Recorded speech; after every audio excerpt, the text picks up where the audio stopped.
Alright, so we're back in the garage, and in this video we're going to talk about some things I wish I knew before getting into bikes. So getting into bikes feels like joining a bit of a club, a bit of a cult really. There's independence, there's adrenaline, there's weekend ride-outs with new mates, old friends maybe, meeting new friends, and going to places with random names like Bottom on the Walls. So there's all sorts of adventurous stuff out there when you get into biking. But before you jump into it, here's what I wish I had been told, or what I'd look back and tell myself before getting into biking, because it isn't all sunshine and rainbows. So the first thing is it's not actually cheap. So I fell foul of this one. I wanted to get into bikes because I was really into cars, and what I found is the price of cars has got fucking insane. Like, some stuff that I used to drive around in back in the day, which was like $1,500, is now like $7 or $8 to buy a decent one. So you start looking by comparison, you think like a sports bike or something like that's going to cost you the same money as like a, I don't know, 2000, this for example, $8, $7 grand. So I paid $699 for this, $6,995. But that same money now would get me like a 2017 Vauxhall Corsa. I don't want to drive a Vauxhall Corsa. I drive ride around in a bright yellow Ducati Monster. So yeah, for me, in my head, this was a cheap entry into something fun and performance orientated.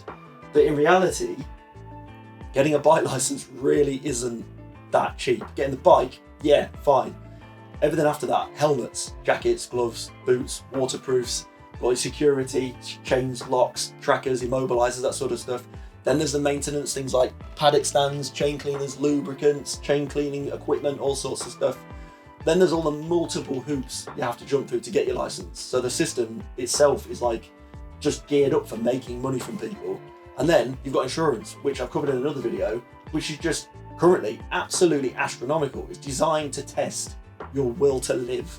So before you've even thrown a leg over the bike and you've been looking into it, you've already totted up on your spreadsheet how much it's going to cost to get the license. You're well into four figures. And that's before you've even had a chance to get to a bike dealership and have a look at something. So what I will say and warn you with is that it is quite an expensive hobby, but don't let that put you off. It doesn't have to be expensive. You don't have to ride a Ducati Monster. You don't have to wear the latest and greatest gear. You can buy used. There's all sorts of cheap ways of doing things. I'm going to do a video on that as well in the future. Your helmet doesn't have to be a £700 carbon fibre, all singing, all dancing, AGV piste or whatever. It doesn't have that. You don't have to have an Alpine Stars jacket. You don't have to be in the latest leathers, RST with this, RST that. There are ways you can save money, and I will cover that in another video on this channel in the future. So, what I will say now, if you like this kind of content, you've seen my other stuff, don't forget to like and subscribe, and I'll remind you again at the end of the video. Anyway, the next thing to mention is that you will, at some point, drop your bike. It's gonna happen, okay? This is like rule 101 of bike ownership, and it won't be how you think you're gonna drop it. The bike will be stationary, you'll be distracted doing something else, that curb will be slightly higher than it needs to be, and that bike is gonna go over. And you're gonna be stood there looking like a right melon. The first time I dropped a bike was actually when I was learning to ride. I was at the test centre. It wasn't the test centre, sorry, it was the training car park. Literally, just on my figure eights, day before my exam, my mod 2, loving life, having some practice and stuff with the guys, pulled up all confident, and I just ripped the clutch out. Bike stalled, shot out from underneath me. I'm stood there, the bike's on its arse between my legs. Yeah, it was rather embarrassing. That's the first time I dropped a bike, and that's something, you know, you learn your lesson from doing. Fortunately, so far, not dropped this. But I'm waiting for the day. That's why I fitted all the crash protection, because I'm going to be devastated if it happens with this one. But anyway, yes, you will drop your bike. It is a rite of passage.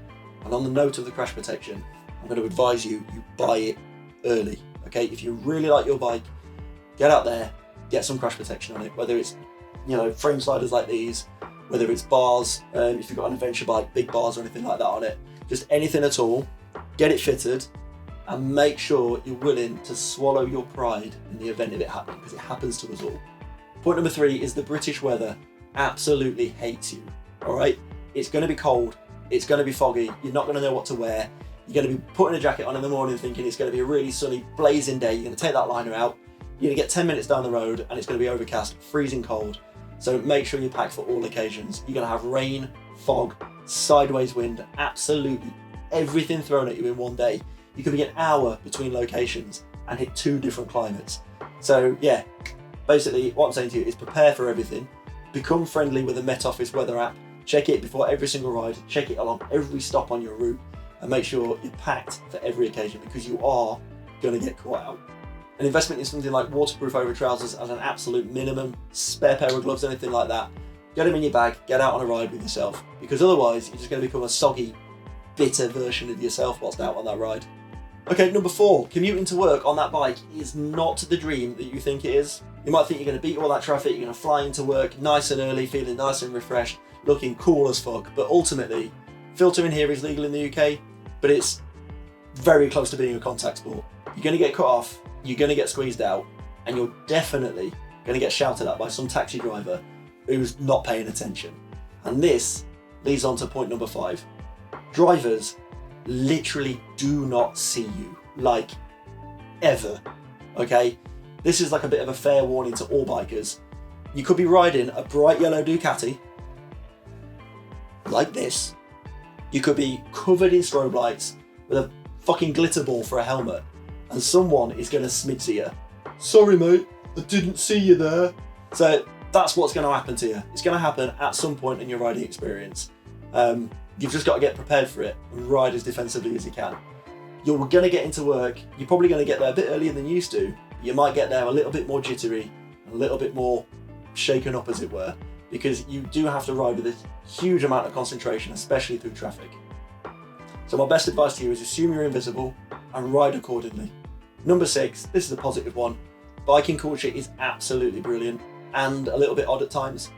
So you'll be going to bike nights, you've got track days, there's this whole YouTube culture, Instagram, TikTok culture, book talk, whatever you want to call it.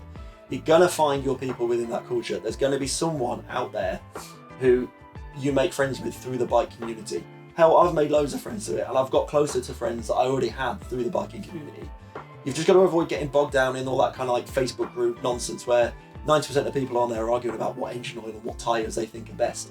Just find the right people to mix with, get out there and enjoy it. So by all means, do it, but go into it with your eyes open. Owning a motorcycle in the UK is like equal parts misery and magic.